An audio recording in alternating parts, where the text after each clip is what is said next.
Guys, welcome back to channel. आज हम करने वाले हैं सिमिलैरिटी 10th स्टैंडर्ड के फर्स्ट चैप्टर का प्रैक्टिस सेट 1.1। तो शुरू करते हैं फर्स्ट सम से।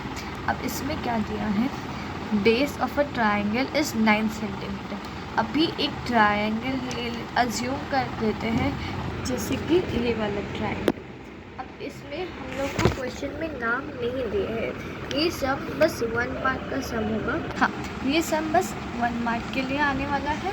तो हम लोग इसमें तो आप ये लिख सकते हैं। इसमें क्या आ गया, बेस ऑफ अ ट्राइंगल। आप ऐसा लिख सकते हैं, let the base of first triangle, let triangle first triangle be ABCD and another triangle be XYZ। ऐसे भी अज्यूम कर सकते हैं। अब पहली चीज़ हम गिवन वाले से समझ लेते हैं। अब पहले दिया है बेस 9 सेंटीमीटर। अब ये हमारे ट्रायंगल का बेस है जो 9 सेंटीमीटर। बहुत इजी सम है, बस समझना है। और हाइट, अब हाइट क्या होती है ट्रायंगल में, जो परपेंडिकुलर ड्रॉन होता है, कहीं से भी जो परपेंडिकुलर होता है वो हाइट कभी ट्रायंगल के अंदर भी हो सकती है, और ऑब्ट्यूज एंगल ट्रायंगल में हाइट बाहर भी हो सकती है। आगे सम करेंगे तब समझ में आएगा। और अनदर ट्रायंगल का जो हाइट है, अनदर ट्रायंगल का जो बेस है वो 10 है और हाइट 6 है। तो अब चलो इसे सॉल्व करते हैं। वैसे पहले आप क्वेश्चन लिखना बहुत ज़रूरी है। आप क्वेश्चन देखिए। अब मैंने यहाँ पे इससे अज्यूम, बहुत इजी वे में समझेंगे। मैंने यहाँ पे ऐसे अज्यूम किया है, let the area, base and height of first triangle, जो हमारा पहला ट्राइंगल है जिसका हमें दिया है बेस 9 सेंटीमीटर और हाइट 5 सेंटीमीटर। तो हम ऐसे बोलेंगे, let the area, base and height of the triangle be first triangle be A1 जो उसका एरिया होगा, B1 जो उसका बेस होगा, और H1 जो उसकी हाइट, सेम रिस्पेक्टिवली और सेम दूसरे ट्राइंगल के साथ। And that of second triangle be A2, B2 and H2 respectively।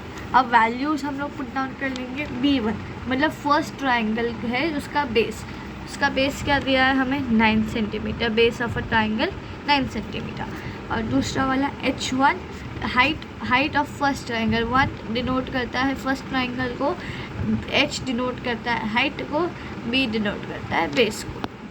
अब दूसरे ट्राइंगल B2 मतलब सेकेंड ट्राइंगल, जो हम लोग को अनदर ट्राइंगल बता। अब B2 base of another triangle 10 centimetre, तो B हो गया 10 centimetre. H2 6 centimetre, height of another triangle 6 centimetre. Find the ratios of areas of this triangle. अब यहाँ पे आप समझिए, हम लोग एरिया फाइंड करते हैं, तब क्या होता है ट्राइंगल का area half into base into height. अब रेशियो मतलब क्या हो गया, अपॉन में हो गया। तो आप यहाँ पे देख सकते हैं। अब आपको ऐसे लिखना है जब भी ये क्वेश्चन आए, ठीक है, रेशियो फाइंड करना तो हमें ऐसे लिखना है, area of first triangle upon second triangle is equal to base into height.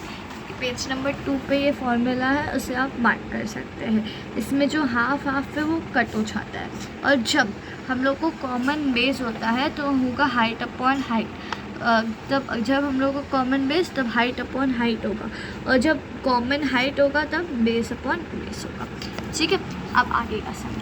अब यहाँ पे हम लोग वैल्यूज़ पुट डाउन करेंगे। A1 upon A2 is equal to base into height upon base of into height of second triangle. अब 9 into 5 और ये 10 into 6, 9 5 हो जाएगा 45 अपॉन 60 होगा।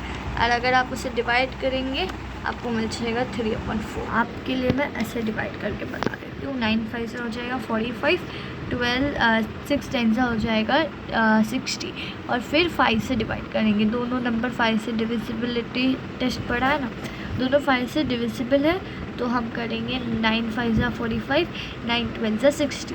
अब आ जाएगा, अब हम 12 और 3 और 12 3 से डिविजिबल है, तो 3 3 एंड 3 4।